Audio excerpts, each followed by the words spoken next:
Hello. Hello, everybody. Hey. How are you doing?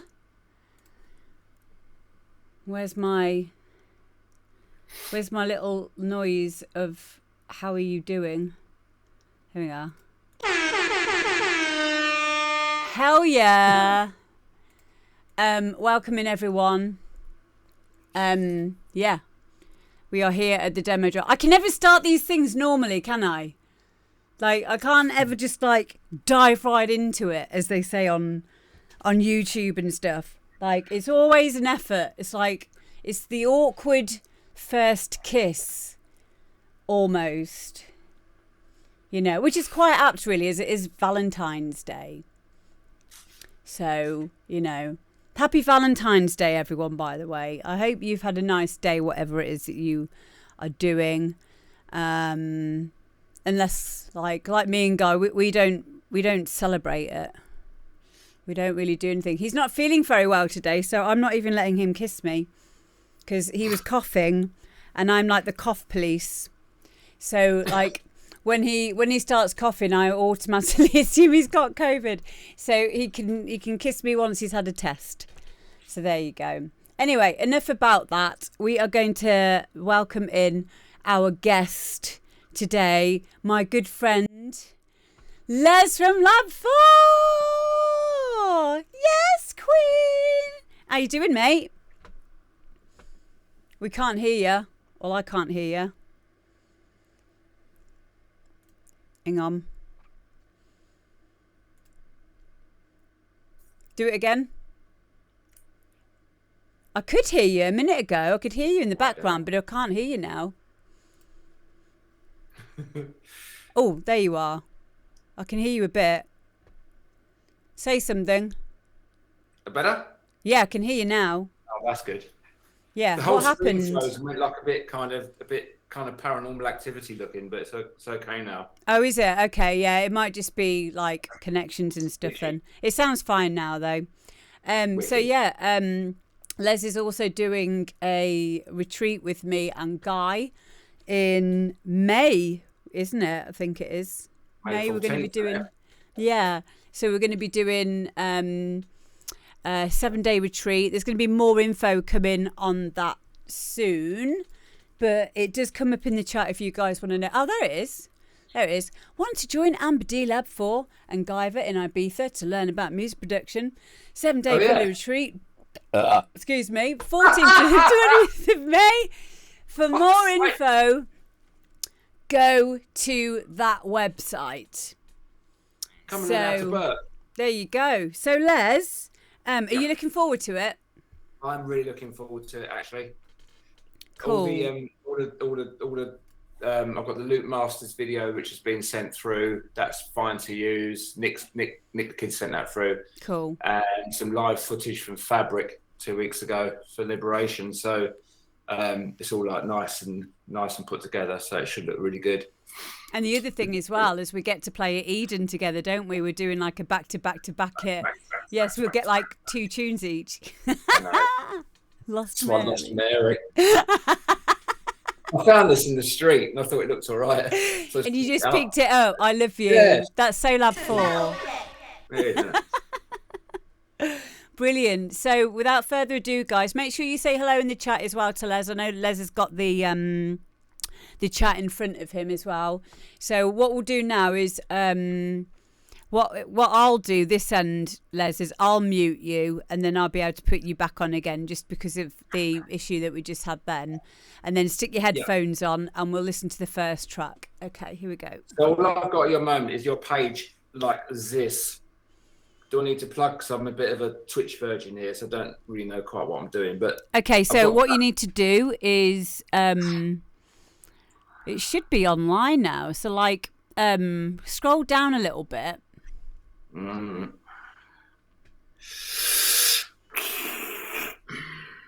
Can you see like or just like go out of it and then go back onto it because it might have not refreshed properly. That's what I think it might be. Oh, here we go. So here we are. Can you see it now? Cool. And you should be able to see all the chat and everything. You can see where is it? Okay, so click on that. click on that picture, the video, and then it will populate like the chat. Oh, here we go. You got it. Yeah, there's a slight delay though. Yeah, that it'll be fine for when you just listen to the tracks. Honestly, it'd be cool. Right, okay. I will put on the first one. Bear with me because I always take ages doing all this. Right, where's mine? Let me get this. Yeah, just listen to it in the headphones. You'll be fine. Okay, first one that we've got is Tin Man, Stay If You Want. Here we go.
Okay, so that's Tin Man Stay If You Want. I believe this is by the well-renowned Pat Glennie. I hope I'm allowed to say that. He didn't tell me to keep it a secret, so should be okay. What did you think of that one, my love? I loved that one. It was really unexpected. Mm-hmm. Really unexpected. Can you hear me okay? Yeah. Yeah, you can. Yeah. It started out, I thought it was like the actual tempo threw me because I thought it was going to be I thought I was going to expect like a hard housey kind of track coming in. Yeah. But it was a really cool mishmash of, or like a mixture of classic rave stabs, which is always good. And I really like that kind of housey vocal, like the kind of tuned down male vocals that was going on there in the background. I thought it was a really polished track. I think you should send it to someone like Whorehouse, to be honest. Who's Whorehouse? Gary Debman. Oh, okay. Hordes, oh, wow. Okay. someone like that. Yeah, I mean, if you've got any like email addresses or anything that you can hook Pat up with, that would be brilliant. But you might be able to find it online or something then. Yeah, easily online. Like kind of, if you just go to Whorehouse, Hoxton Whores, I mean, it might be like kind of tracky, you know. Like, and if he's not into it, I'm sure he's a really cool guy. I'm sure he could point you in a direction, you know, easily. Yeah, it's a really cool track. I like that one. Yeah, I mean, the thing is, Pat's from a hard house background, and I really think that it really works well with this style of the more groovier stuff and the slower tempo. It's very reminiscent to me of like the untidy stuff, but a much up-to-date kind of style to it. So it's like tech house, but then like you say, with those rave stabs in there as well, it's just got that nod to the old school in there. So yeah, this kind of gives it that kind of old school thing, but like modern production values on it. Yeah, you know, it sounds like nice and tight. And I really like the vocal on it as well. Yeah, I did as well. I think there was years ago. Do you remember when the whole deep house thing started taking over? That was out of getting around the algorithms, wasn't it? I think so. Yeah. Yeah.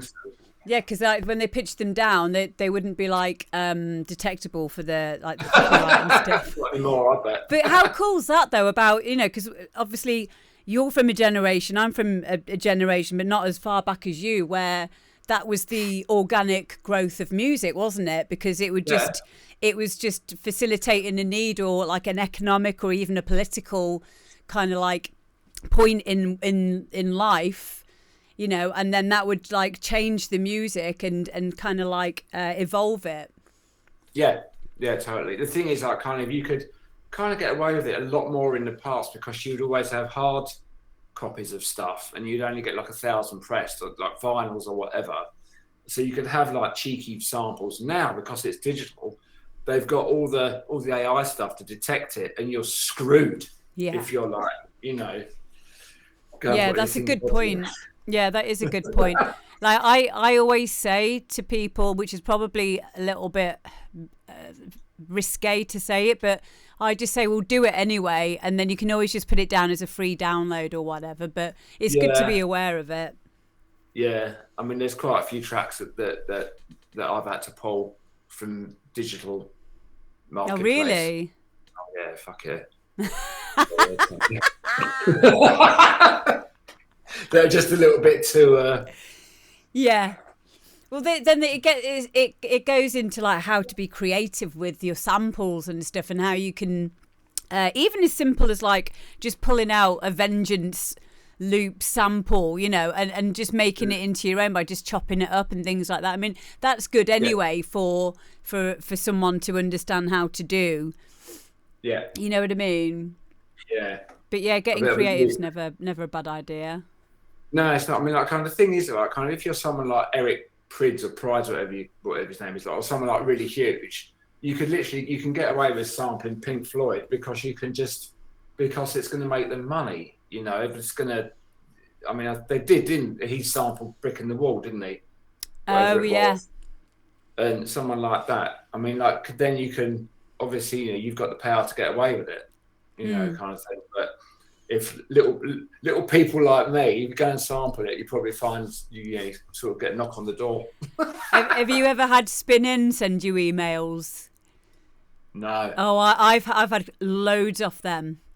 Really? Specifically them, yeah. That just they'll say something like, "We've detected that there is a sample from one of our tracks that is used in one of the tracks on your record label. You need to pull it." And I've always ignored them. I'm like, you can't take me to court. I made about £10 on that track. It's not gonna happen. There you go. There's 10 quid. Fuck off. So Richie, one of my moderators, has spotted in the background some figurines that you've got there. Oh God. And what are they? No. What are they? They are 19. Right. Oh my God.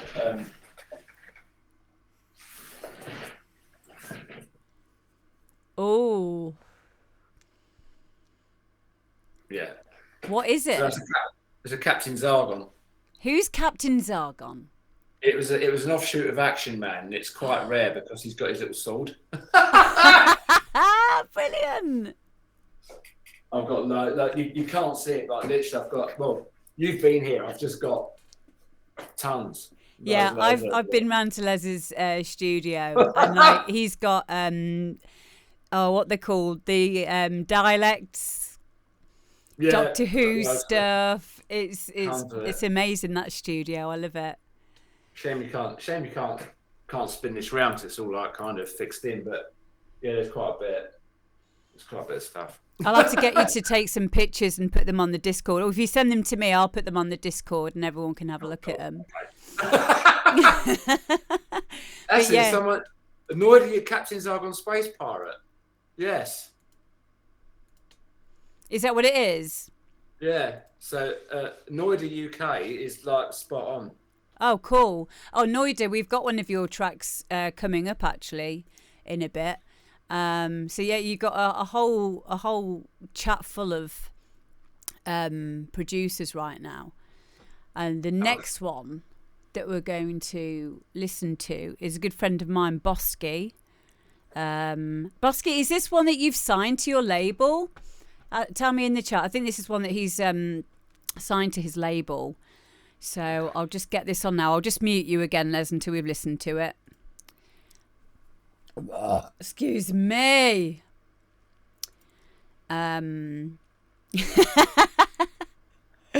Okay, so let me just find this next one. Okay, let's go.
I'm howling at the moon,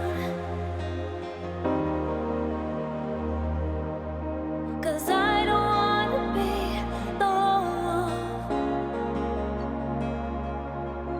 I'm howling at the moon, 'cause I don't wanna be the one.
Okay, so that's Dew Howling at the Moon. What do you think of that one, Les?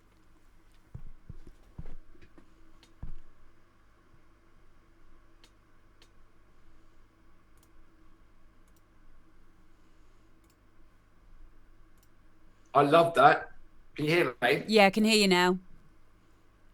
Yeah, cool. So I'm used to it. I love that. It's really slick, really nice fat production. Love the melody on it as well and the vocal. Mm-hmm. It's really hooky. It sticks in your mind as well. I think it's a really solid track. So that's not signed at all. I think it's signed now to Bosky's label. So Bosky started on like hard house.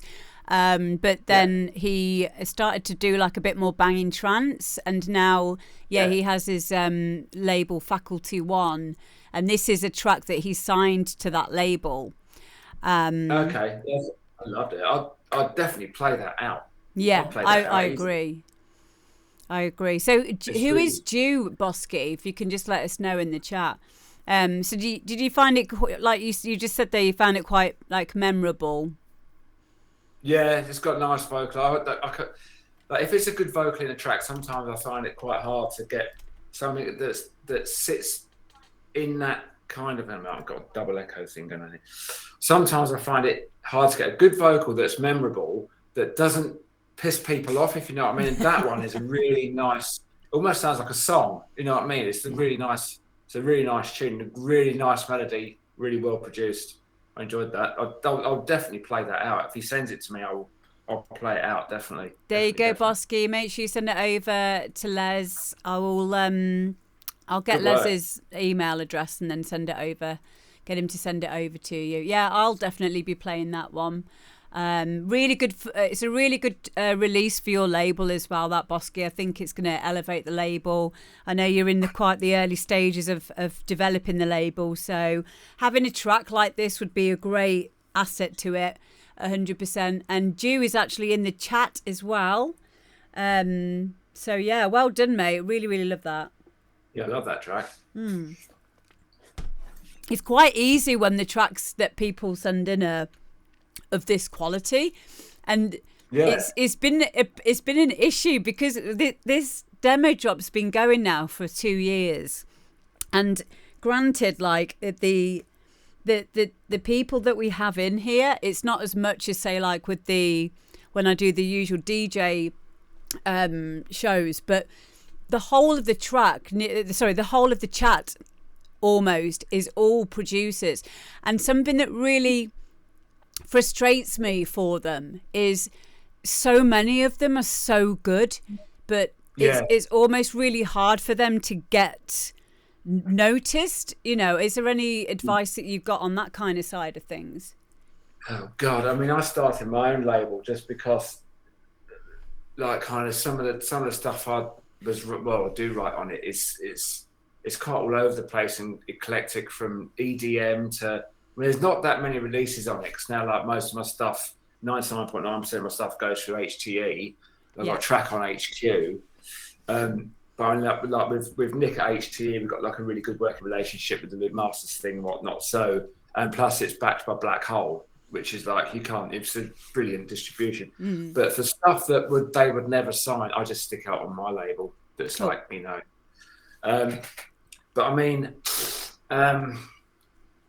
yeah, I mean, probably just the best thing to do is just to haul yourself around to as many labels as possible, really. You never know who's going to buy it.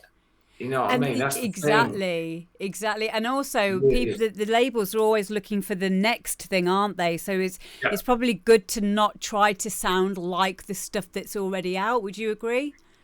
Oh, I think the one thing I hate is when you send a track out and say, well, it doesn't sound like it sounds like so-and-so. Well, good. You know, why would you want to sound like everybody else? I don't get it. I just don't.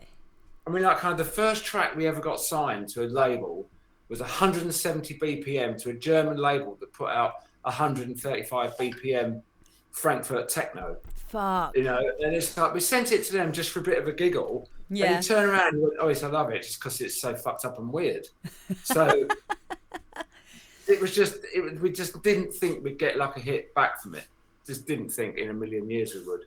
But you stuck true to, you know, your sound. And I mean, like the stuff that went out on Tidy, for example, none of that stuff sounds like traditional Tidy stuff. But whoever was doing the A&R at Tidy at that time knew that this stuff was like good music.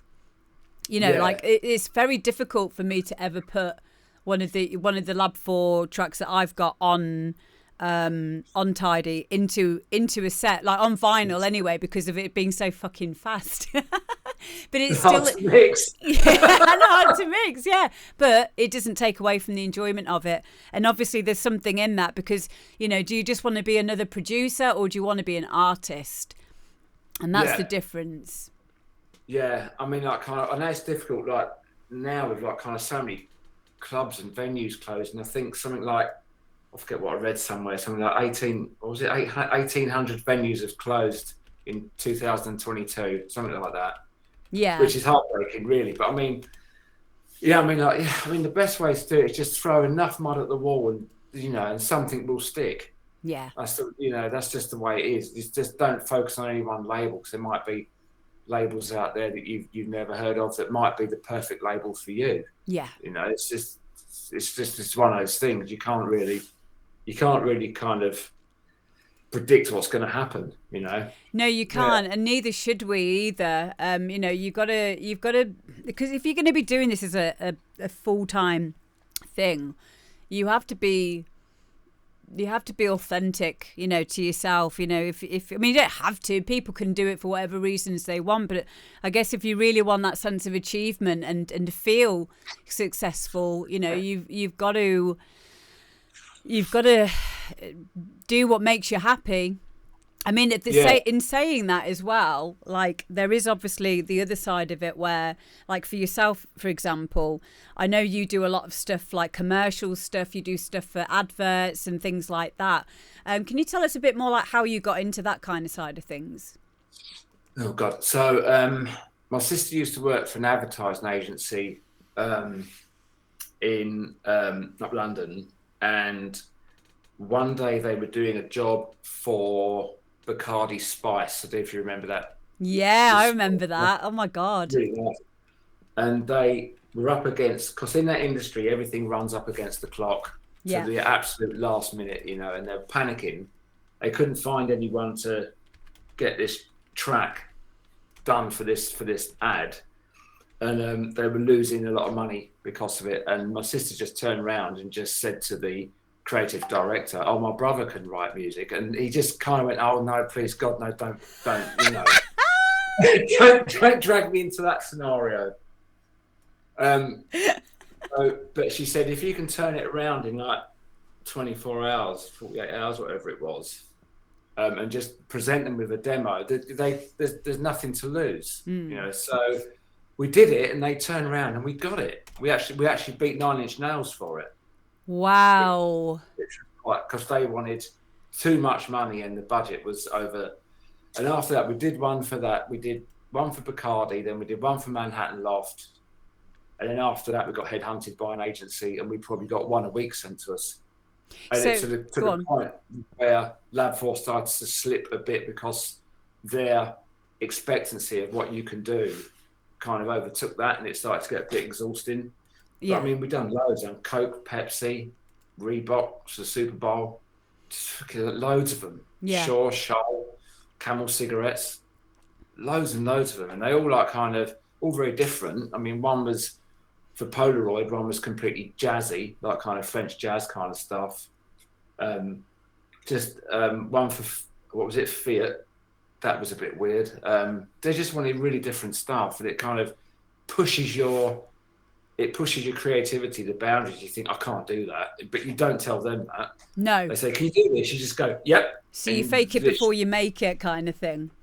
Yeah, you just go away and shit yourself, and then kind of come home and make it. Shit yourself again, and just go, right, okay, we really got to knuckle down to this and just do it. A lot of that would have been before the era of Splice and, you know, easily accessible samples and things like that. So say like when you were doing something to do with like jazz, do you have a jazz background? No, I mean I've done the associated ball grades. Yeah. Oh, I have 6. As well. Yeah. Yeah. It didn't take. So I mean, kind of the actual like kind of harmonic sort of content of anything like that, I'm okay because I play guitar and talk guitar and that kind of thing. But so what we would do is you'd literally go on to, so if you had say like a week to do it, you'd go onto Time and Space, look for some sample libraries, get something that's got jazz loops on it, right, and hope for the best. You know, like kind of, and we'd get a pretty decent sort of hit rate. I mean, but you're up against a lot of top professionals, and it's quite daunting when you do it. You think, oh God, you know, this is going to be a bit scary, and like kind of, we had like a pretty good hit rate for it, but like kind of we started to burn out a bit because it was just, they just kind of treat you as a kind of conveyor belt of ideas, and sometimes there'd be no demo fee, so you'd work 2 or 3 days on this something or a week, and you wouldn't get it, and you wouldn't get paid. Yeah. So it can be a bit of a conveyor belt industry, especially. It's even worse now because no one pays you demo fees, because the actual fees from things like cable TV and that kind of thing are pathetic. It's just, so there's no budget in it these days then. You literally earn more doing a paper round, you know. Yeah, Probably. and especially when you think about the number of hours that you put into something, especially if it's something that you're not used to doing stuff outside of your normal limitations. And like you say, and then it could be kind of like for nothing. But I think it's, I mean, we learned about this at uni in the second year. They taught us about sync music, sync libraries, and basically if you guys want to just research, just Google sync library and sync pools, and you can get yourself an account, and then like you can start to get, just even if it's just to get experience of and just, you know, to broaden your creative horizons and abilities, because it will, like Les says, it's going to stretch you in ways that you're not used to doing. And who knows where that could lead into. It could lead into film scores, you know, advert work. And I think, you know, from what you've said there, Les, as soon as you got recognised and picked up, then your name is kind of like known, and then they'll probably pick out your work first to have a look at it, kind of thing. Yeah, totally. Cool. Yeah, it's I found what was really cool is when we started to do, I think 2 were similar, the first 2. And I think the third one, I think, was Polaroid or something like that. And that was completely different. And it was just like this Parisian 1950s jazz. And they went, can you do something like that? I just went, yep. Of course I can. I just sat on the train on the way home going, fuck. Why did we say that? Yeah. But it's amazing what you can put your mind to. Isn't this the whole ethos of being a producer in the first place, is like thinking, overcoming these challenges that you put in front of you. Like, I remember the first time I started looking at FM synthesis, you know, and spectral synthesis, and, you know, I mean, subtractive synthesis was quite a nice, easy one. But then thinking to myself, like being able to like use hardware, patch hardware to work with my DAW, and it's until you break through these glass ceilings that we give ourselves as producers, it seems impossible. But then when you do it, you get used to that pattern, don't you? Yeah. It's not like kind of when. Like kind of, I think the first keyboard, I've still got it actually. It's a Roland Juno 2. It was my sister's that she had when she was a keyboard player in a metal band. Oh my God, that's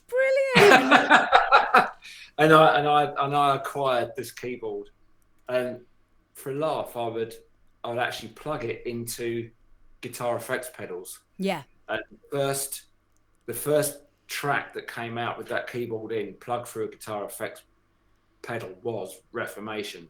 Shut up. And that's that riff. Yeah. 2 put through a metalizer pedal.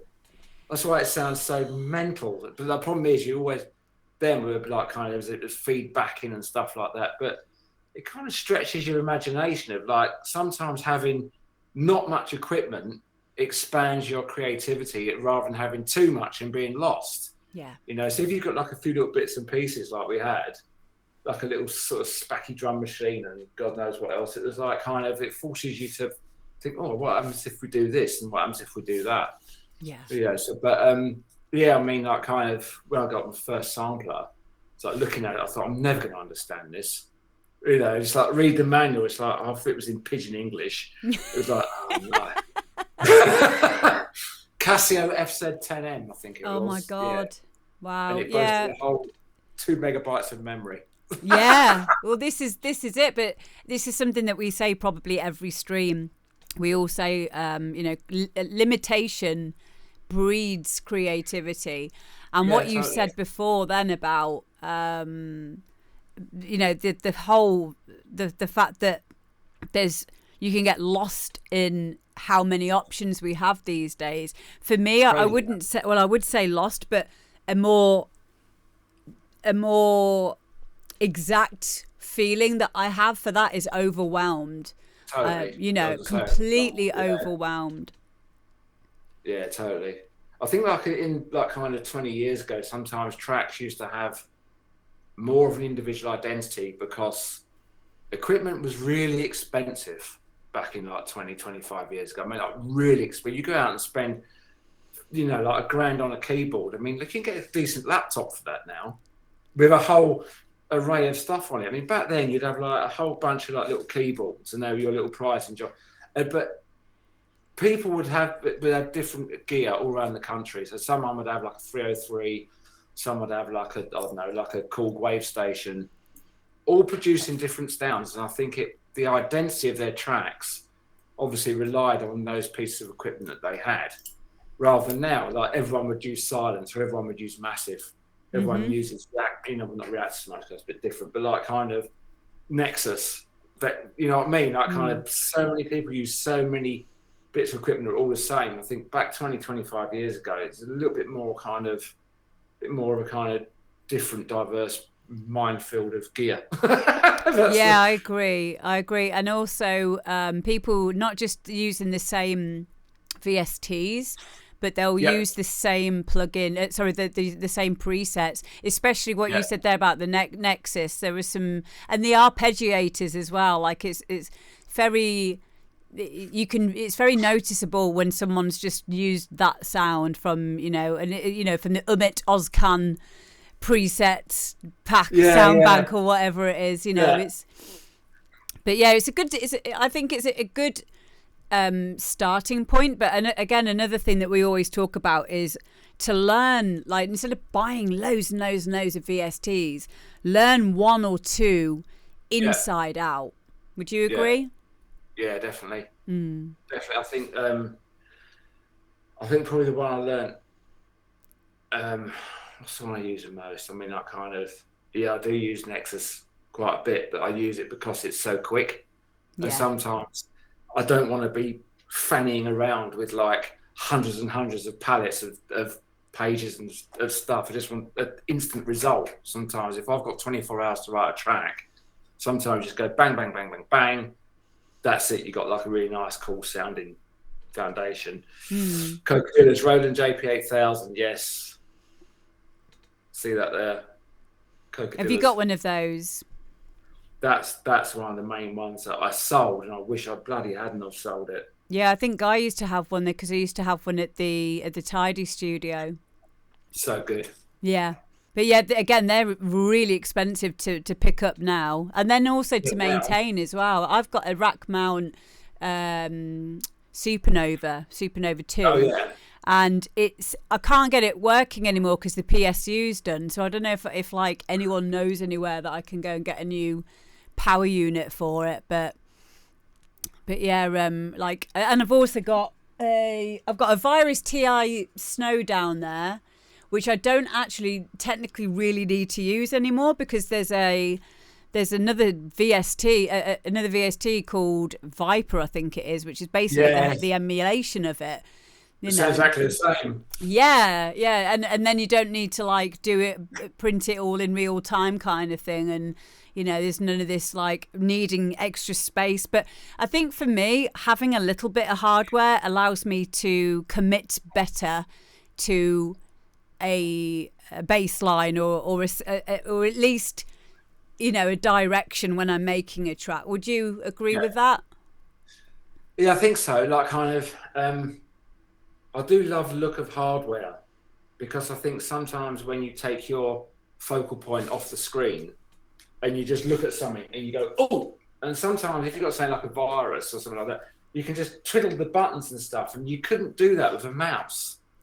So you're going to get a different outcome because it's more of an organic, tactile thing if you do that. But only problem is I love hardware. I mean, I can upload pictures when I find them in my old studio. It's just like so much stuff. But the only problem is sometimes I'll spend more time keeping stuff in time keeping stuff working than I would actually write in the bloody track. And you think, oh God, I spent an hour trying to get the thing synced up. Yeah. Whereas now, obviously it's just so much easier. I'm just coughing on my coffee. He went down the wrong hole. That's what she said.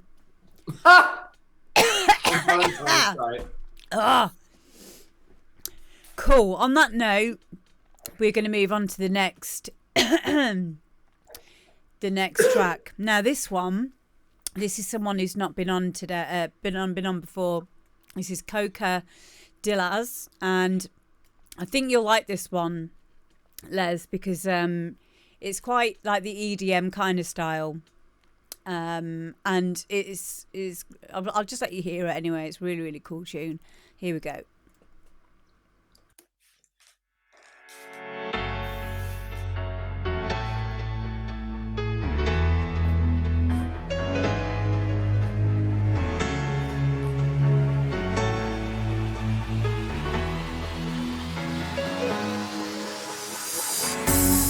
Paralyzed, wasting by replaying the memories in my head. I didn't lie, promise this time. You act like I'm gone and dead. Oh, no, no, no, no, no. I never thought it would be this way. No, no, no, no, no, no, no. You act like I'm gone and dead. We're here tonight, we ain't wasting time. You asked me once to open your eyes. Love's alive on the other side. I ain't sleeping until no, you are mine. You are, oh, you are. You are mine. You are mine. You act like I'm gone and dead. You are, so you are mine. You are, oh, you are. You are mine. You are mine. If love's alive, can we hope this time we take it back into our hands? Dim the lights, show me what's inside. We can move on, forget the rest. No, no, no, no, no, no. I never thought it would be this way. No, no, no, no, no, no, no. You act like I'm gone and dead. We're here tonight, we ain't wasting time. You asked me once to open your eyes. Love's alive on the other side. I ain't sleeping until no, you are mine.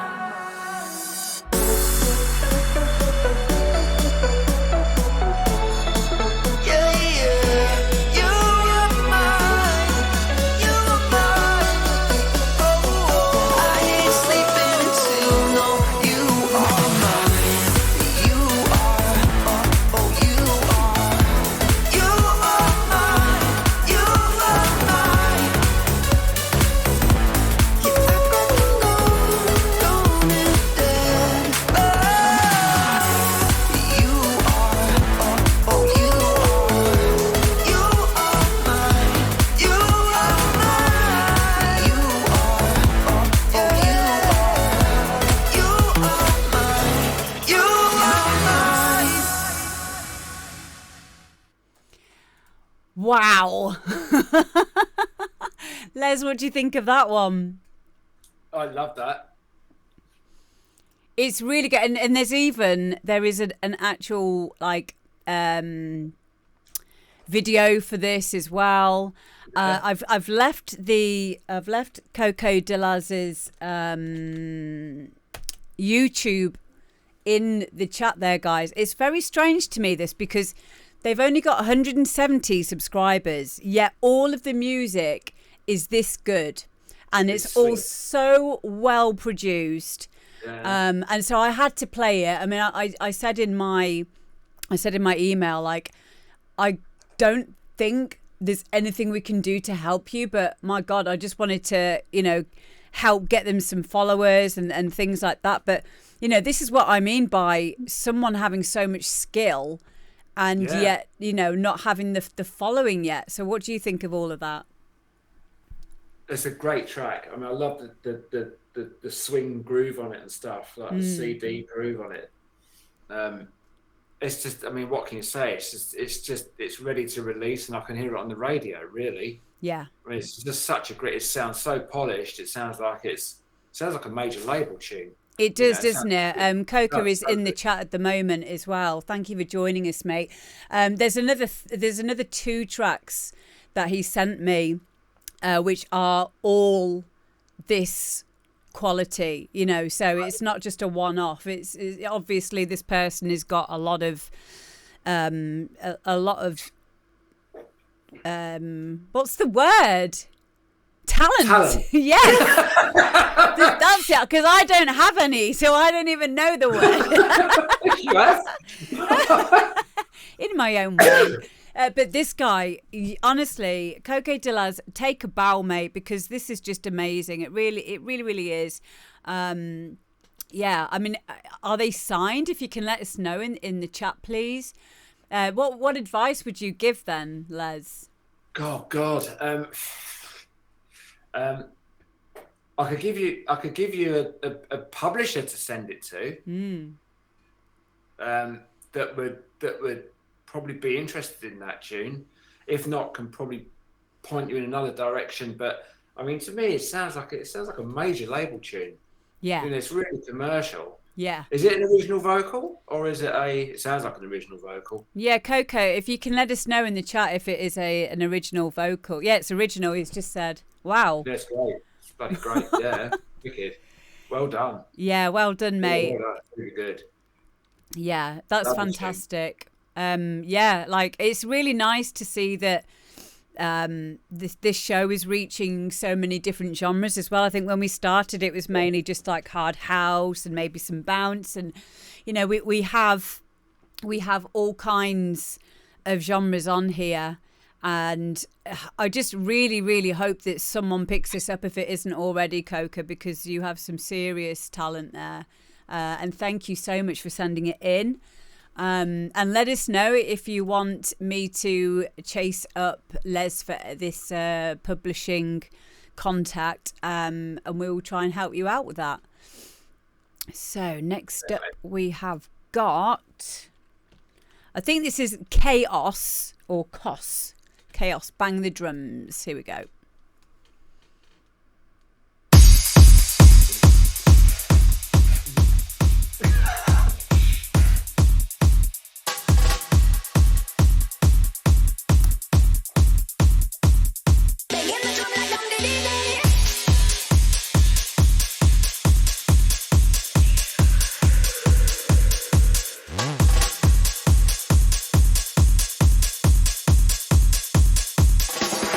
Begin the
Begin the drum like dum dee dee dee.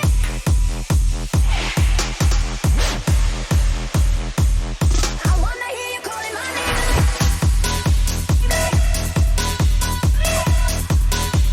I wanna hear you calling my name.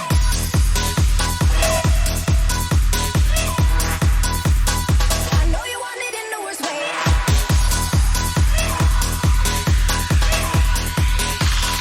Begin the drum like dum dee dee dee. I wanna hear you calling my name. I wanna hear you calling my name. There we go. That is Chaos Bang the Drums. That's actually a free download, and you guys can get that now from SoundCloud. I've put the link in the chat for you. Les, what do you reckon? I love that. I'll play that out. There you go.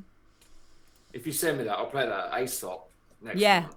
Yeah, I'll send you the link for it. Yeah, Yeah. I really like it too. It's very different, and it goes back into what we were saying about staying true to yourself and being a bit different, being not just using, the same old loops and stuff. I love like the live drum aspect in there, and I love that like the gated reverb, the gated bass line on there, and I just really loved everything to do with that. Yeah, it's really cool. Really cool. I think the vocal as well, it's just like an instant crowd pleaser, isn't it? Because I mean, I recognise that vocal. I don't know, my brain was going, where's this from? And I don't know where it's from, but I recognise the vocal, but it's just done really well. It's like kind of, what would you describe it as? It's The vocal? No, the actual track itself, the whole thing. What you mean genre-wise? Yeah. Oh, it's really difficult, which is why what I quite like about it, because it's got that kind of like pounding Euro hard trance kind of feel to it almost, or maybe even techno aspects to it.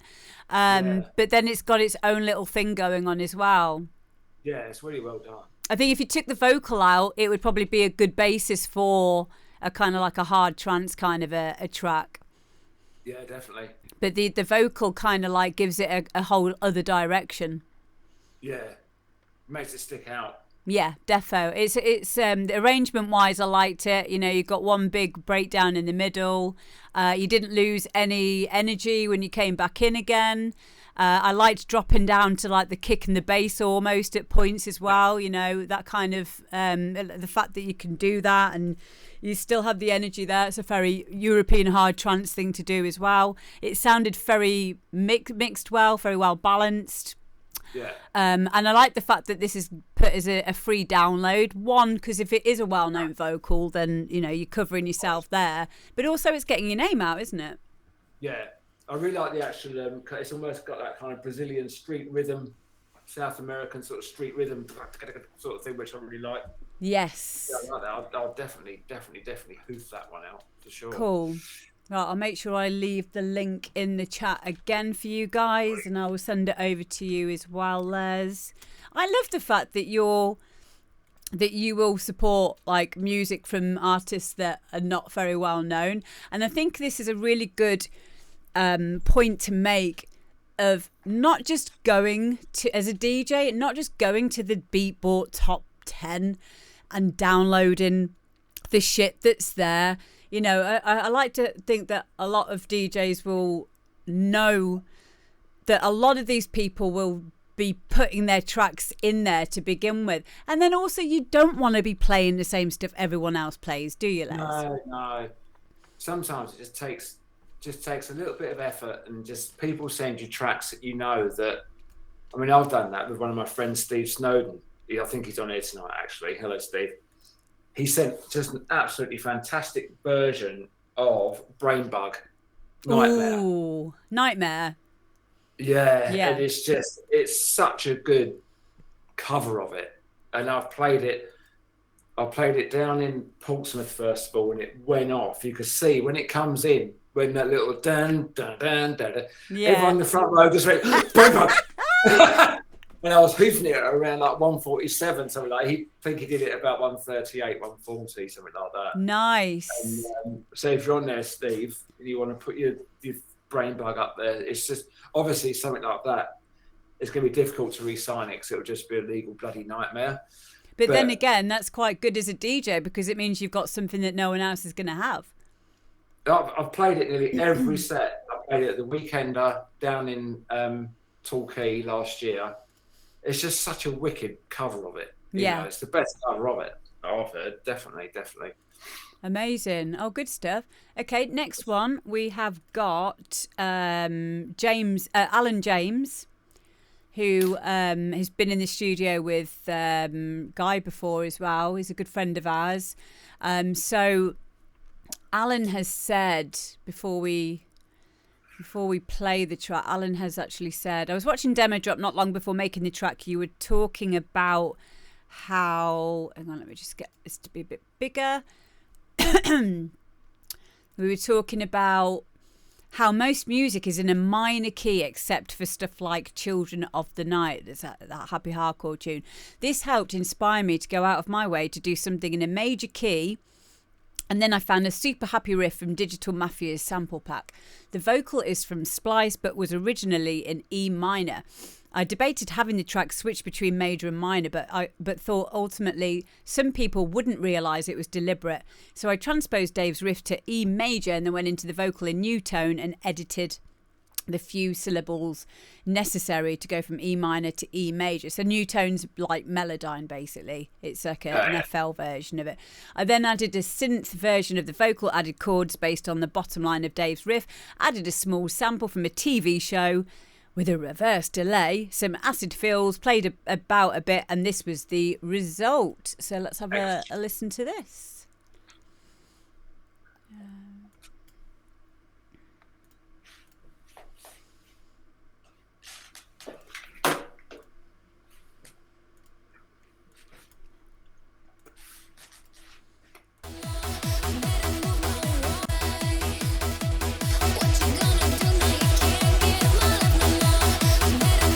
I'll start this from the beginning.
Because you want to deliver the message. The services are no longer needed. And I want to tell them goodbye.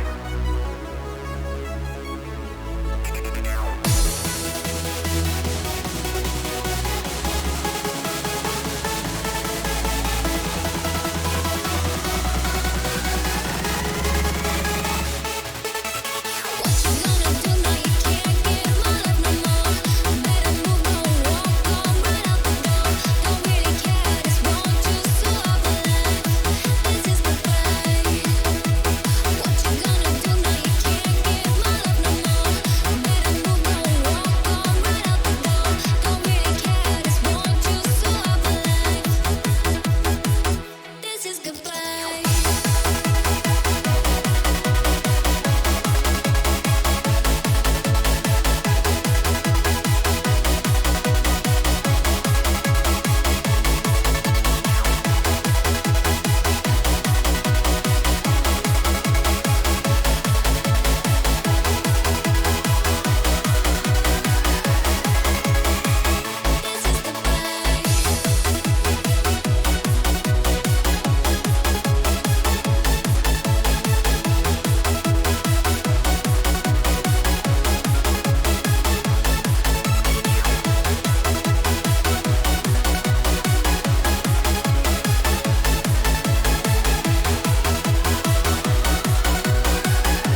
There we go. That was This Is Goodbye by Alan James. I really, really like that. I think, Alan, your production has come leaps and bounds.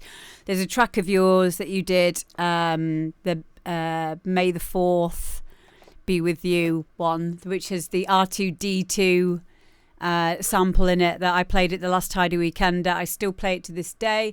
Can't really fault this at all. What do you think, Les? It reminds me of like kind of sort of late 90s, early 2000s kind of, not happy hardcore, 'cause it's not hardcore, but it's just got that element to it. It's a good fun track. I love it. It's really Flip and fill kind of thing. Yeah. Yeah. Like happy chipper. The Euro stuff, wasn't it? Yeah. Yeah, I've got Yeah, quite a it's bit really of that. well done, Euro trance, like Shooting Star and stuff like that. Yeah. Like a shooting star across the midnight sky. But yeah, I love it.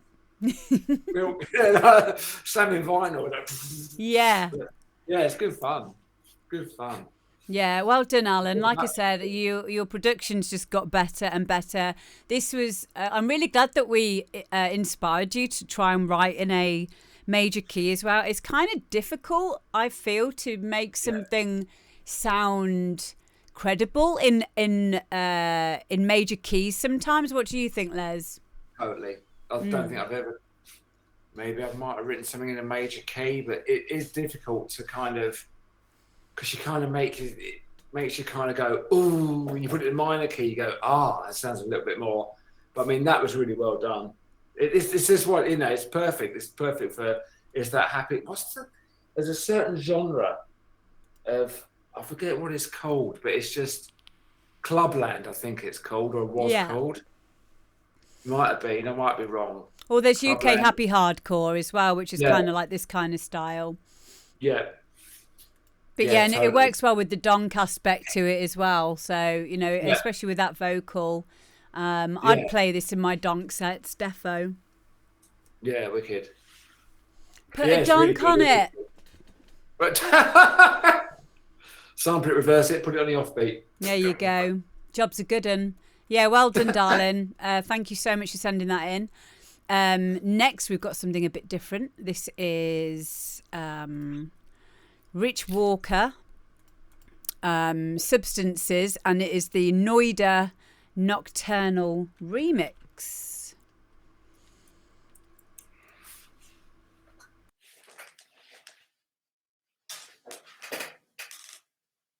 Substances, chemicals, drugs. Substances, chemicals, drugs. Substances, chemicals, drugs.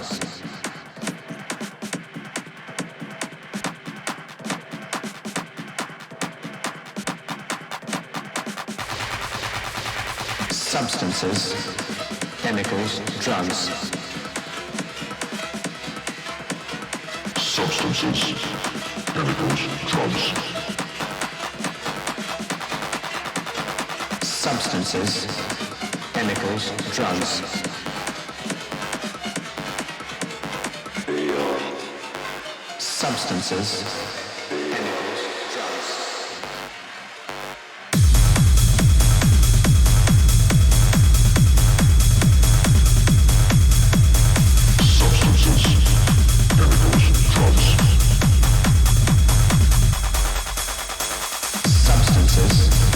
Substances, chemicals, drugs. Substances, chemicals, drugs.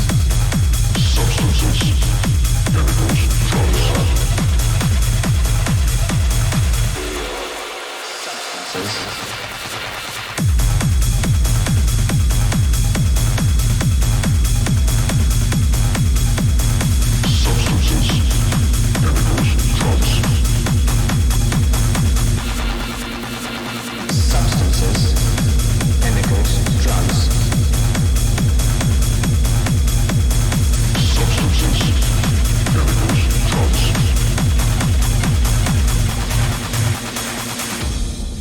Substances, drugs, chemicals, substances, chemicals, drugs, substances, chemicals, drugs, substances, drugs, chemicals,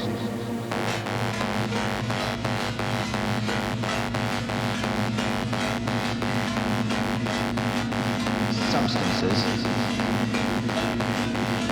drugs, chemicals, substances, chemicals, drugs, substances, drugs, chemicals, drugs.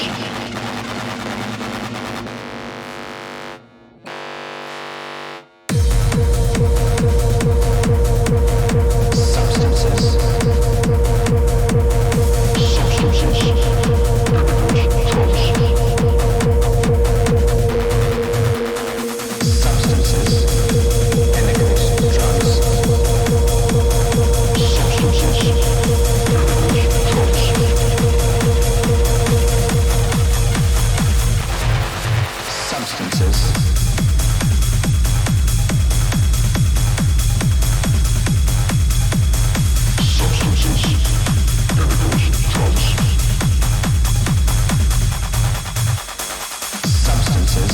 substances, chemicals, drugs,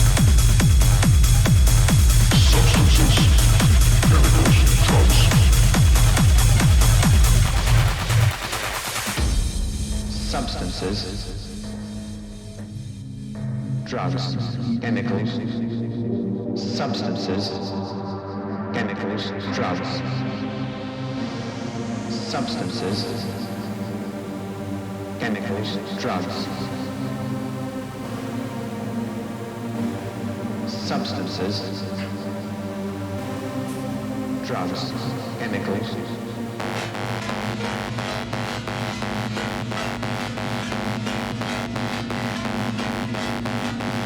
substances, drugs, chemicals, substances, chemicals, drugs, substances, drugs, substances,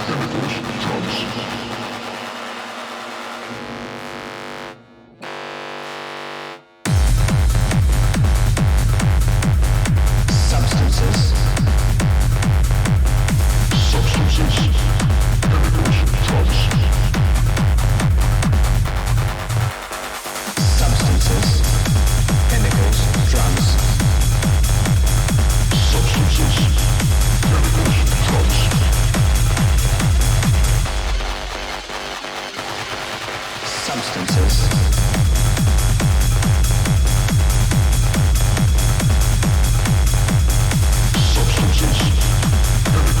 drugs, substances, substances, chemicals, drugs. There we go. That is Substance's Noida Nocturnal Remix. Noida is in the chat right now. What did you think, Les? I love that. I think we can tell by the bass face. That makes me want to go out and do really bad things and wake up 3 days later in the gutter. That's like, Those were the days. it's just one of those tracks. It's just, I've actually written a track similar to that called False 10 Fire with a Okay. friend of mine. I think he's on here, Nick Van Kakite. And it's got that. I just love that kind of filthy, dirty techno.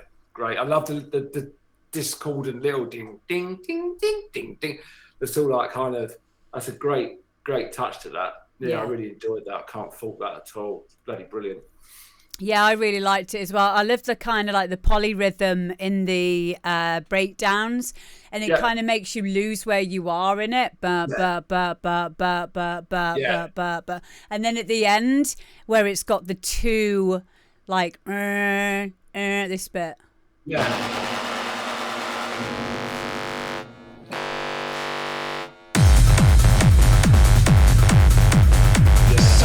Yeah, like that for me is everything, because it almost sounds like a siren's going off or something, or you know, like some kind of an alarm. Like that for me is everything that you want in a really, like you say, dark, dirty techno track. You can imagine being at somewhere like, Beaverworks up in Leeds. Yeah. Like Riff Raff, something like that, when it's just everything, there's no lights. And No, you're just I'm in there the a lot, crowd, yeah. sweating and carrying on, and a track like that comes on, you think, oh, fuck, this is good. Yeah. Yeah, and then you just look round to your right and your left, and everyone's just like... Yeah. I've never done Amazing. that. Yeah, I massively love that one. Noida, take a bow, mate. Yeah, thank you for sharing that one with us. Next we have got Bam Bam Pow, and this is Baby Loves Beats.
There we go. That is Bam Bam Pow, Baby Loves Beats.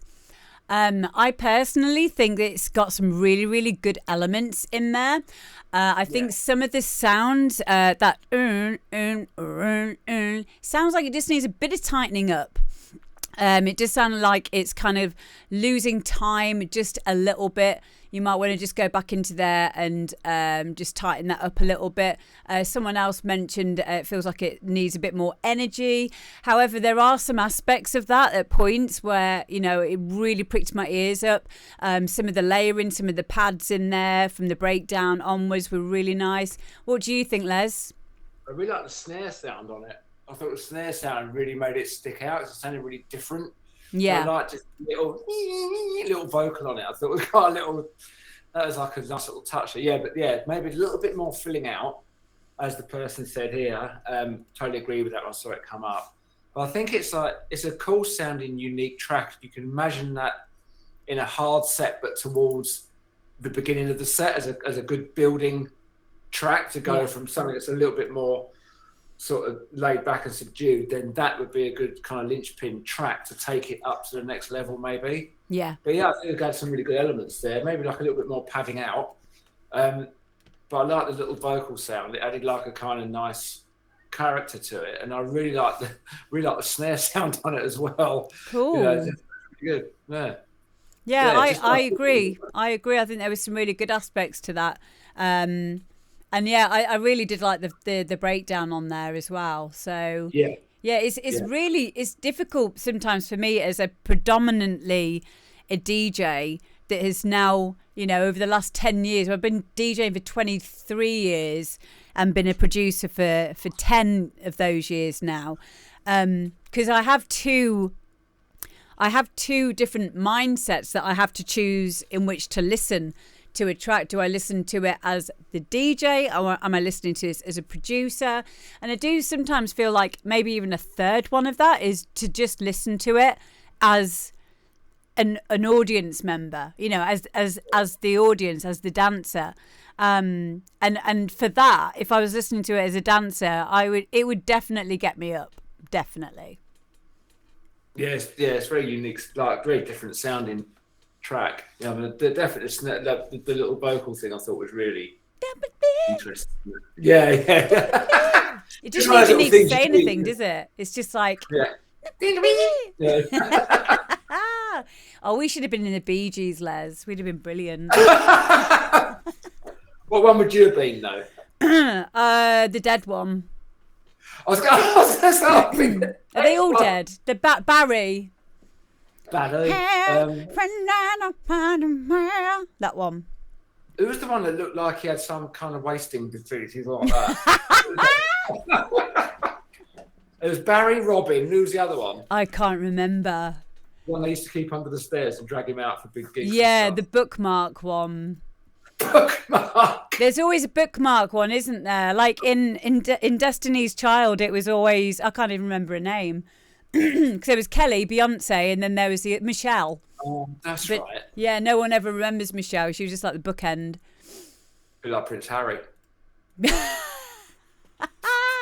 Have you heard about his book? What he wrote in there's like an audio book version. He's talking about sticking his mum's moisturizer cream on his penis. Really? Yeah. Have you not seen it? It's all over social media. It's so weird because in the audiobook version, he says it like in his posh voice, and he says something quite like a music engineer would. He says the top of my penis was oscillating between pleasure and pain. It's like Why would you? Why? I don't understand why he has to do this. It's just poor old Harry Burrell. Yeah, it's a bit much, isn't it? I mean, you can get away with talking like that if you're not a prince, but otherwise, probably don't. Anyway, we've got the next track now. This man helped him apply it. Oh God. Yeah, if you've not heard it, I'll have to send you a clip of it because someone needs to make that into like a hardcore track. Oh my God. and Harry Hewitt, put exactly, that Harry Hewitt, lyric yes. in. I'll do it. I'll put a donk on him. I'll put a donk on it. It sounded like he put something else on his donk to me. Yeah, I know, innit? But right, next up we've got Sean Cartwright. Now Sean is also the guy called Noida, who we heard earlier. So this is a track and another alias of his, and this is called Dreamin'.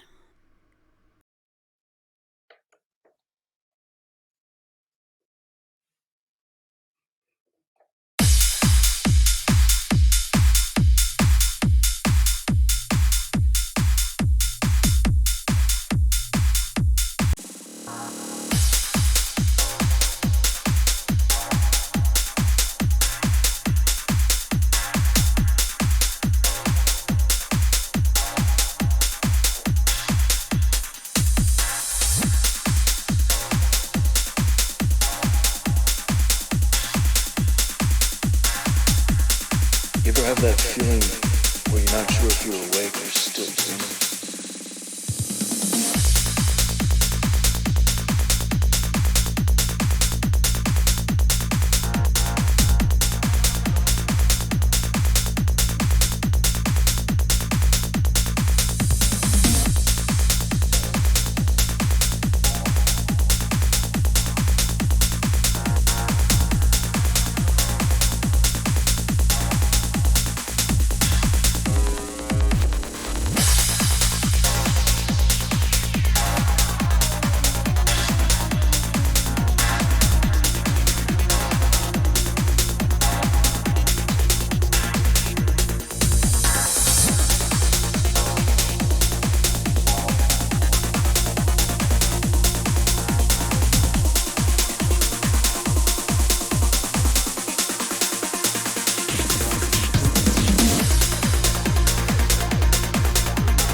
You ever have that feeling where you're not sure if you're awake or still dreaming?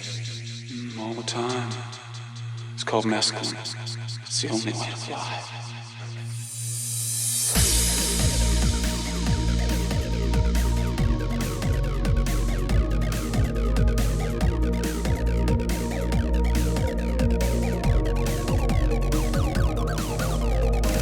You ever have that feeling where you're not sure if you're awake or still dreaming?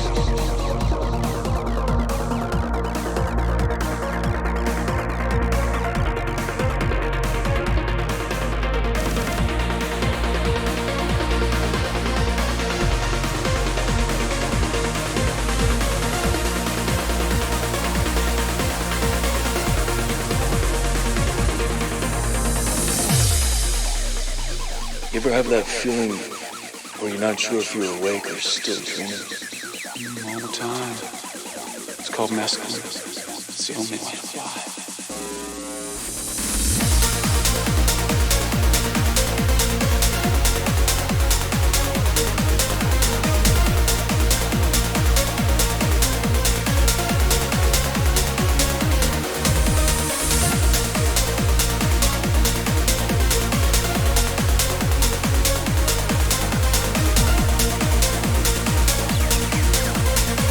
It's called mescaline. It's the only way to fly.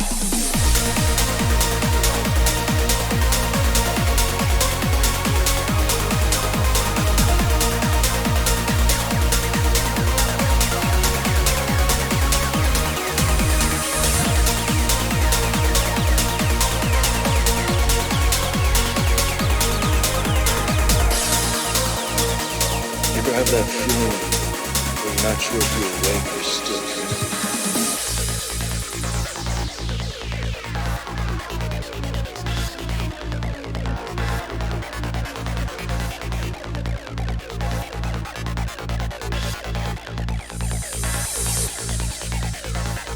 You ever have that feeling where you're not sure if you're awake or still dreaming? All the time. It's called mescaline. It's the only way to fly.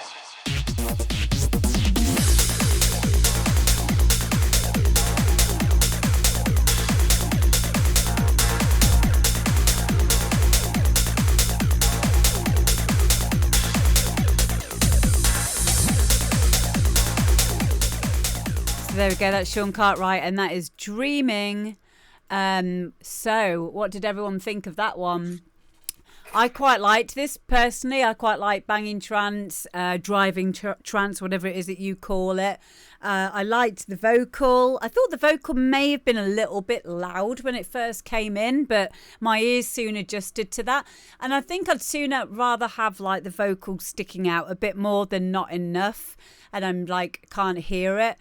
But yeah, I like the acid line in there. I thought it could probably be a little bit more prominent, maybe by possibly layering it, so you can have one that kind of like stays on that solid level, and then like the other one could be the one where you're putting got like the higher one, like the mids to the highs. You could be that could be where you're adding any extra resonance or a bit of accent and a bit of, you know, with the cut off and stuff, just to kind of like make it more of an actual feature. It was something that I had to get out of the mindset for a long time ago. It was using the acid as an instrument instead of like a top layer, because what I was finding was like it wasn't really cutting through. And I spoke with Guy about this. I was like, why is it I can't really get it sounding, you know, as prominent? And he says, well, you're thinking about it in terms of it being like a top layer, when it was really, we should be having that thickness and that texture and that body to it. So I think that's what I'd like to hear is, you know, a bit more body to that acid. What about you, Les? Yeah, I think it could really benefit when it kicks back in after the breakdown. I think the lead riff, not the acid riff, but the other one, the actual melody, could do with like a top octave as well above it, just to bring it, because it's like you almost want to hear it poke out a little bit more. So I think maybe like a top octave on that as well. Just duplicate it. Just like kind of maybe put like a top sound on it, just to kind of give it a little bit more presence and personality when it comes in, if you know what I mean. Yeah, a really, really, really good tip there. Noida, just think about it in terms of the techno track that we heard earlier, and you won't go far wrong really, because, you know, if you're making the kinds of tracks that you are, you know, with the techno guys, try and take some of that, you know, ethos into this, and don't be scared of that. Yeah, don't be scared of like you've said there. You did turned it down and then cut the lows. Yeah, so don't just go back into the project if you want, and, you know, put those lows back in again and see how it sounds. Give it a bit of room. But yeah, it's a really great track. Really nice driving trance tune. So thank you for sending it in. We've got two more. The first one. Go to the toilet first. Pardon? Let's go to the toilet first. Of course you can. You go and have a wee. He's getting old. I loved how he put his hand up then to go to the loo. Oh, you're welcome, Noida. No worries. So I've got a few thank yous. Mixed Masters TV has followed. Mixed Masters is the company that me, Les and Guy will be in Ibiza with in May. So if you want to know more about that, just let us know, or you should see it coming up in the chat as well. I think it's under the command retreat. No, it's not. I can't remember what I put it down as. But that is in May, and that's for a week in Ibiza, where you'll be learning music production with myself, Les and Guyver. I'll also be doing DJing over there as well. And we will also be DJing at Eden. Bunny, thank you very much for resubscribing. Melsib, thank you very much for resubscribing. Paolo, Nick, Forever Smick, Coca de Laz, Lab 4 have followed. Thank you so much, guys. Yeah, and let me just have a quick read of these. Thank you for the stream. I'm doing my degree at the moment, music production. I'm in year 2. Oh, wow, Tripmunk. I did my year 2 last year. I'm now in my 3rd year doing my BA honours. So yeah, if you want to ask me any questions about your music production course as well, feel free to send me a message. But yeah, you'll be fine. You'll be fine. A lot of the stuff that we learn in uni, I think it's really good in the sense of, like, for me personally, the reason why I wanted to get the education certificates was so when I eventually grow up, I want to be a teacher. And I thought by going through those avenues, it would possibly, help me to become a teacher in music production at some point. But there's also a lot of stuff that you can learn outside of uni as well. And I think there's nothing better than to get real world experience of just making and completing music, putting a line under it, learning from the mistakes that you make as well. But I do find, like, for me, it was great to do the first 2 years in music production at uni, just to get myself out of some of the belief systems, especially on ambiguous stuff such as like compression, and there's so much misinformation out there, and when to use it, when not to use it. And it's also really interesting in terms of like learning coding, and like in my 3rd year now we're learning Max for Live and learning how to make our own plugins. I'm not sure if that's stuff that I'll ever do for clients and stuff like that, making my own plugins or making plugins for other people and stuff. But from a workflow point of view, I could definitely see it being something that I might want to consider. But it's all feathers in your cap, so to speak. Les, are you in any way done any like music production certificates or anything, or is it all just self-taught? No, it's just all self-taught, really. I mean, like, kind of, my dad was a physicist, so I've got that kind of love for things that kind of go look like saying about 1950s sci-fi movie. Yeah. Yeah. I mean, no, I've not done any kind of formal kind of courses on. I suppose I started playing guitar when I was like 14, 15, and always bought like the little guitar pedals and things. And I was always like dicking around with them. From like, I've still got some down here. There's still some like kind of bits and pieces, but and just like kind of expanded up to synths. I think because my sister had like the Juno and stuff, I just picked that up one day and started messing around with it, and just I thought, well, actually, this is like this expands the whole guitar thing. Yeah. Start shoving them through distortion units and stuff. It all starts to sound the same. But it's a good starting point, though, isn't it? It's a great jumping off point to have. Yeah, it's also like kind of getting someone that inspires you to do that. I think like kind of all those early bands, like you got your Frankie Goes to Hollywoods and all that, which had that massive production, which it still stands up today. Relax and Two Tribes. It blew me away, all that stuff. It still sounds humongous now. Yes. It still gets people going. But yeah, I mean, I think like the Nine Inch Nailsy thing, because he was a guitarist, but he was obviously using Pro Tools. But it was just that really good crossover, and it got me into programming and got me into actually sitting down and reading the manuals, as opposed to someone who just throws the manual away and goes, don't need it. It's like, well, it's good to read them and understand what's going on, and That's a really good point. And I think for me, I never used to have to read manuals for stuff, but then again, equipment years ago was so much simpler.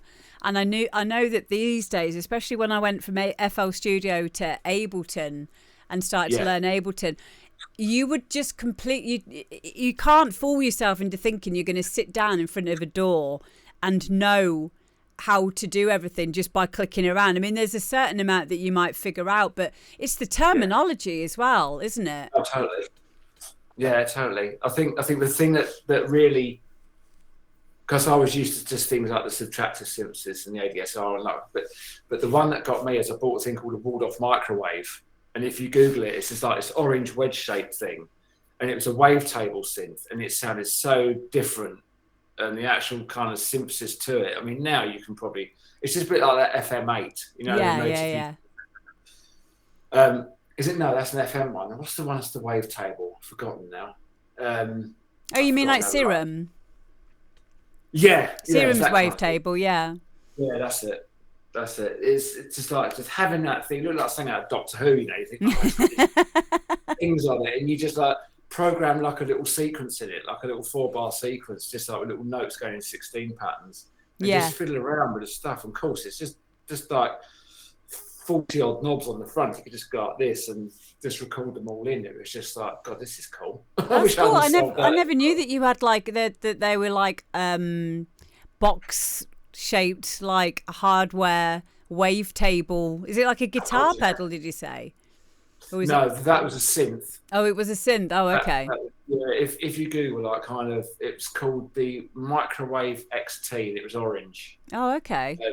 Bloody expensive. I mean, it was the price of a new iMac, and that was like, you know, wow. like 1,500 quid or something or the other. Yeah. Paid for it, and the only reason I bought one was because John Bell Tinrib had one, and I went in the studio.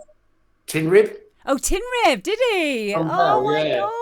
And I went because he used to, because my ex used to be his admin. She used to like kind of do the admin for him. And I went down to the studio one day and I went, "What's that?" And he went, "It's a Waldorf microwave." And I went, "I want one of them." It just looks so bloody cool, you know. You think, what the hell's this? It's such a cool looking thing. But, well, the sound that you get out of them as well is like, because you move through the sound, don't you, by choosing or making can you make your own wavetables with that as well? Or would it have like set ones? Yeah, I think you need like an online. I wrote one track called Ready to Bop, and that was literally all the wavetable synth, all of it, and that was like just such different sounds. They just like really clean sort of sounds while still being quite overdriven, saturated. But great synths though, really, really good. Did it cook food? Yes, it did. I wish, because I can't. I can cook toast. That's I'm like that. I get Guy to do all the cooking in this house. Pot noodle. Yeah. Pot noodle and a wank. There you go.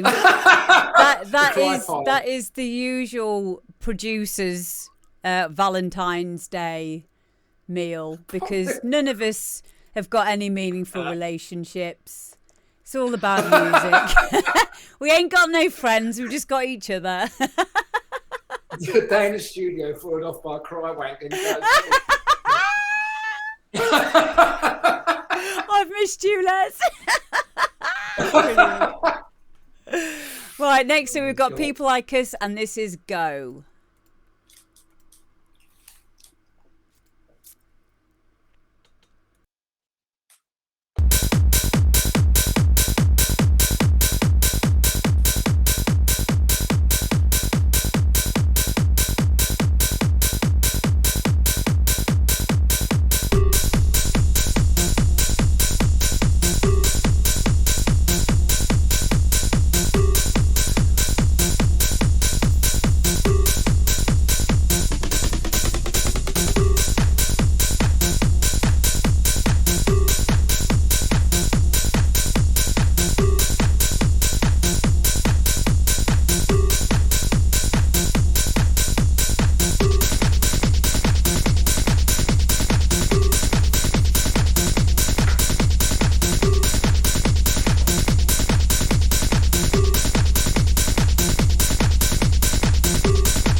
I probably took more than anybody could survive, you know. What are we talking about? How much?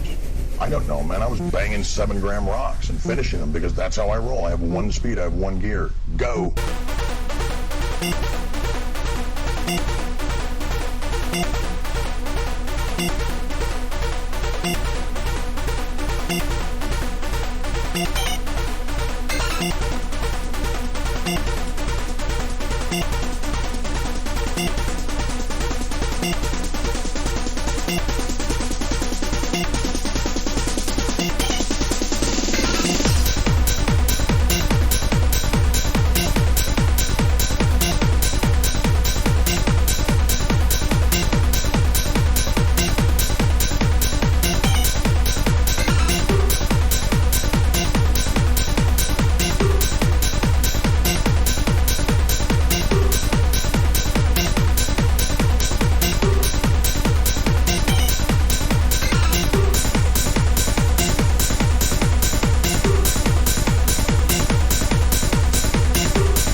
7-gram rocks and finishing them because that's how I roll. I have one speed, I have one gear.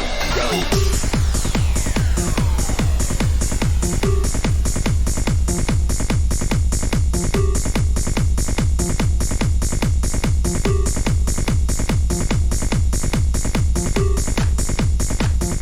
There we go, guys. That is People Like Us and Go. So People Like Us features quite heavily on this show. And for me, every single track that he's done has just been so authentically him. I know he was in the chat. He was in the chat earlier, but he's not in the chat now, I don't think. But yeah, this is probably one of my favourite ones that he's done. It's probably one of the tracks that I would be able to play in a set as well. I love the lead sound in there. Like it's this like relentless forward motion of and then this like this sense of impending doom that he manages to like give you throughout this track. And again, I love the artwork that he uses on his releases. I think this one's a picture of Charlie Sheen, so I'm not sure if like that is a vocal taken from him talking about his drug use or something, but I wouldn't put it past him. But yeah, if you want to go and see that, I've just put the link for it now in the chat. Les, what did you think of that? That'd be a really good track in like a kind of techie set to have, where you got two tracks completely synced in and just to mess about with one, because it stays on that level for quite a long time. Yeah. And you have another one that would complement it similar and just like switch between the two would be really cool. Nice. Maybe like a sort of acidy sort of 303 thing, but like I just switch between the two and mess about. It'd be a nice track to play with. You know, because it's nice and solid and it's got that sample on it as well. Yeah. It'd be really good, you know. Yeah, I like that. That's really good. Really, yeah, really good. all the tracks that he does have got like they're just like he did one a Britney Spears one, he's done like a Lady Gaga one, and you know he's definitely got his own sound and he's not afraid to like experiment with stuff, and that's what I love in it. That's what an artist will that is what makes it memorable for me. You know, with people, because great if someone can get a really great clean sound, and you know, but unless it's got heart and unless it's authentic, I'm gonna forget it because it'll get lost in a sea of like sound alike tracks, won't it? Yeah, I mean it's true what Matt Edwards said there. It sounds got like Dave the Drummer feel to it. It's got that kind of stay up forever kind of thing, isn't it? It's got that kind of relentless that pattern just keeps bashing your brain. Yeah, good point. Actually, I might say to Stefan, who's People Like Us, to send it over to Henry and see what he thinks of that, because he might quite like that. That's like a little goal that I've got, to get one of my tracks on either Hydraulics or Stay Up Forever, something like that. But yeah, like for me, like this is the kind of techno that I live for, so I'll definitely be playing that one out. Last one, we have got Josh Burrows, and this is called Alias.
There you go, guys. That is Josh Burrows and Alias. And Josh is in the chat right now. Mate, I really, really like this. I can't place it, and which is a good thing, in a genre, which I really like. But it's got this kind of like, it's got almost Arabian kind of likeness to it, and then it's got like this older school like synth wave kind of feel almost in parts of it. But I just really, really liked it. Like it was taking me away. It was almost like psy-trancey in areas of it as well. What did you think, Les? Yeah, I thought it was really good. Does it might remind you of that kind of Be Yourself, that kind of track? Which like, one's Be Yourself? What's his name? The guy that owns it. The Be Yourself label, the Dutch label that was. Oh, a label. Really, yeah. I'm not sure. I'm not familiar with it. Forgotten his name now. He did that track "Wake Up." If anyone knows what I'm talking about, then I can't remember what his name is now. I do know his name is, but it reminds me of that kind of genre of that Dutch stuff from around kind of 2008, 2009. Oh, okay. It's that kind of 1/3. Where fast record is that 1/30? Oh, so you mean like the electro kind of sound? Yeah, so it's got that kind of trance. It's basically like it's trance electro stuff, but it's all about 1:30, 1. So pragmatic, saying Pascal. Is it Pascal? Oh yeah, yeah, maybe.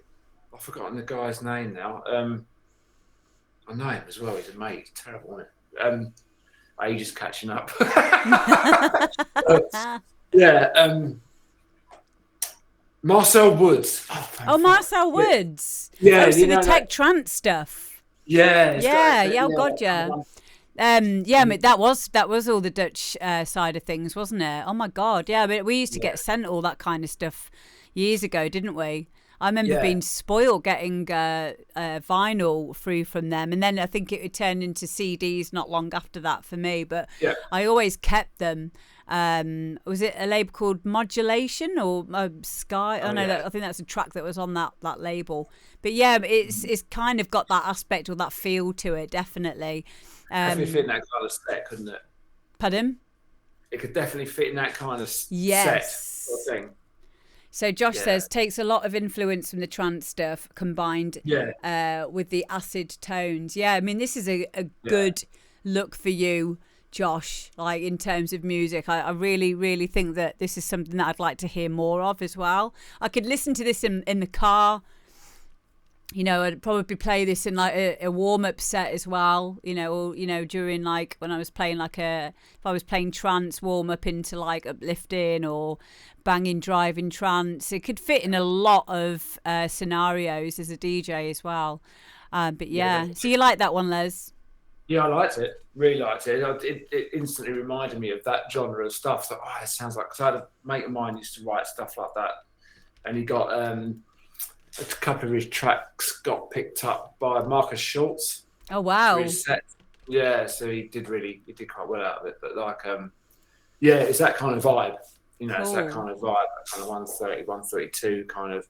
Yeah, that chuggy stuff. Yeah, chuggy stuff. Well, Josh says it's currently unsigned as well. So if any of you label owners in the chat want to have a word with Josh, then make sure you do. Thank you for the follow there to whoever that was, Donatello. And thank you very, very much. This has been a really great stream. Thank you so much, Les. That's all right, pleasure. Is there anything that you want to add to this?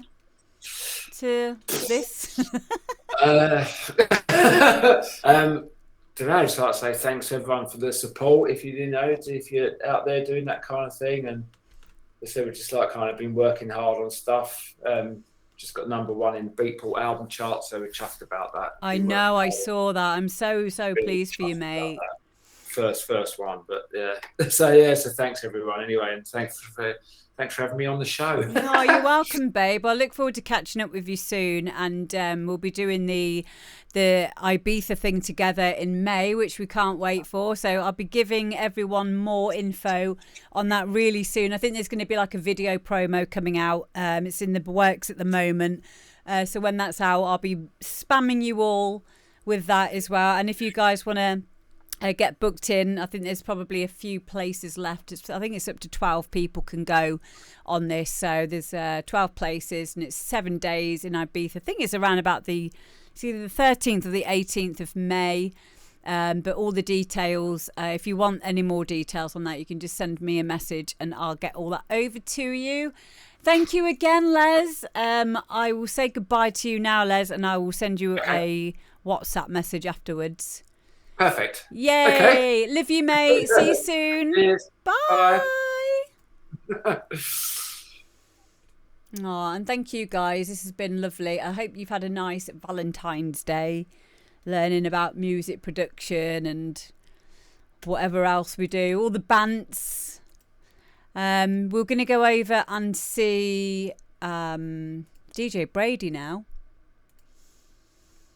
because he's amazing. I don't know where where's my... Thank you for the follow, Sorcos17. And yeah, it's my day off tomorrow. So I think me and Guy will be having our Valentine's Day tomorrow instead of today. So that'll be nice. And then on Thursday, we'll be doing another... I don't know what we're going to do on Thursday. We might do like might do a donk stream. I'm not sure yet. I'm not sure what we're going to do. But yeah, enjoy the raid, and I will see you all on Thursday. Thank you again, everyone. Bye. Oh, Tripmunk, you just send me a message on here. Just ask one of the mods, or you can get in contact with me on Facebook. Take care, guys.